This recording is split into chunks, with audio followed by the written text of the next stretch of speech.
இந்த டைலாக்கு ஏத்த போலதான் இன்னைக்கு எங்களுக்கு ஒரு சம்பவம் நடந்துச்சு. சரி வாங்க டே 16ல என்னெல்லாம் நடந்துச்சுன்னு சொல்றேன். மார்னிங் துருவுக்கும் நித்யாவுக்கும் என்ன சண்டைன்னு தெரியல. துரு வந்து காலையில என்கிட்ட கம்ப்ளைண்ட் பண்ணிட்டு இருந்தான். அவனை சமாதானப்படுத்திட்டு நானும் குளிக்க போயிட்டேன். குளிச்சுட்டு வந்ததும் 2 செட்டு தண்டாலும் 2 செட்டு ஃபுல் அப்ஸும் பண்ணேன். அப்புறம் மார்னிங் டிஃபனுக்கு 4 இட்லி சாப்பிட்டேன். சாப்பிட்டு முடிச்சதும் புஷுக்கு கால் பண்ண. அவன் ஆல்ரெடி பைக் எடுத்துட்டு இங்க தான் வந்துட்டு இருக்கேன்னு சொன்னான். அவன் வீட்டுக்கு வந்ததும் அவனையும் கடைக்கு கூப்பிட்டு போயிட்டேன். ஆஃப்டர்நூன் லஞ்சுக்கு போகும்போது உன்னை வீட்டுல விடுறான்னு சொல்லிட்டு நாங்க கடையில இருக்கும் போது அப்படியே எங்க சைல்ட்ஹுட் தோழர் ஒருத்தர் வந்தாரு. அப்படியே நாங்க 3 பேரும் இருக்கிற எல்லா கதையும் உட்காந்து பொறுமையா பேசிட்டு இருந்தோம். அப்புறம் ஆஃப்டர்நூன் புஷ்ஷை கொண்டு போய் வீட்டுல வர்றதுக்காக கிளம்பிட்டேன். போறப்போ புஷ் வேற ஸ்லிப்பர்ஸ் வாங்கணும்னு சொன்னா. அப்படியே அவனுக்கு அதை வாங்கிட்டு கிளம்பிட்டோம். போகும்போதே நாங்க ஒரு பிளான் போட்டோம். லஞ்சை முடிச்சுட்டு அப்புறம் வீட்டுக்கு போலான்னு சொல்லிட்டு. சரி மதகடிப்பட்டுல எங்க போய் சாப்பிடுறதுன்னு யோசிச்சுட்டு இருந்தோம். அப்போதான் போன வாட்டி நாங்க பீஸா ஹண்ட்னு சொல்லிட்டு ஒரு ரெஸ்டாரண்ட்ல சாப்பிட்டோம். சூப்பரா இருந்துச்சு. சரி அங்கேயே ட்ரை பண்ணலாம்னு சொல்லிட்டு கிளம்பிட்டோம். அந்த ரெஸ்டாரண்ட்டுக்கு போற வழியில தான் மணக்குள விநாயகர் இன்ஜினியரிங் காலேஜ் இருக்கு. எங்க கூட படிச்ச ஸ்கூல் தோழி ஒருத்தவங்க இப்போதான் அங்க ரீசெண்டா ஜாயின் பண்ணிருக்காங்க. சரி இவ்வளவு தூரம் வந்திருக்கமே பார்த்து ரொம்ப நாள் ஆச்சுன்னு சொல்லிட்டு கால் பண்ணி கீழே வர சொன்னா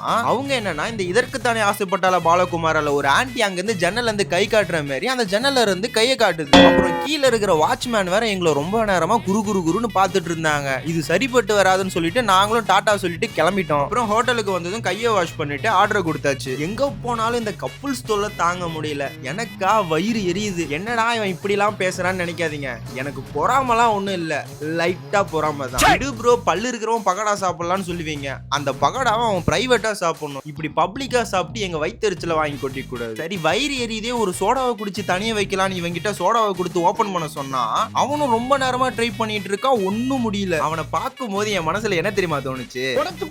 கல்யாணம் ஆயிடுச்சா? ஆகல, அதுக்கு என்ன எப்படி அவ? சரி இப்ப நம்ம திறமைய பாடுறான்னு சொல்லிட்டு நான் வாங்கி ஓபன் பண்ணா நானும் அழுத்தி பாக்குறேன். என்னாலையும் ஓபன் பண்ண முடியல.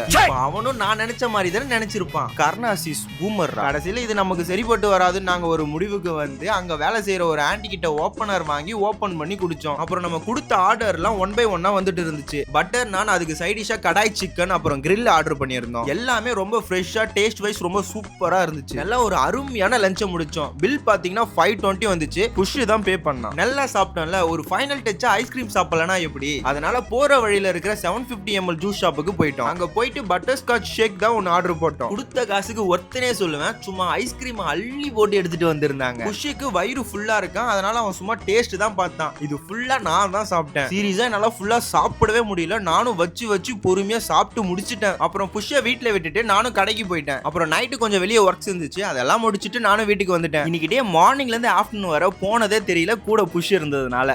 நீங்க இல்லாம நான் இல்ல.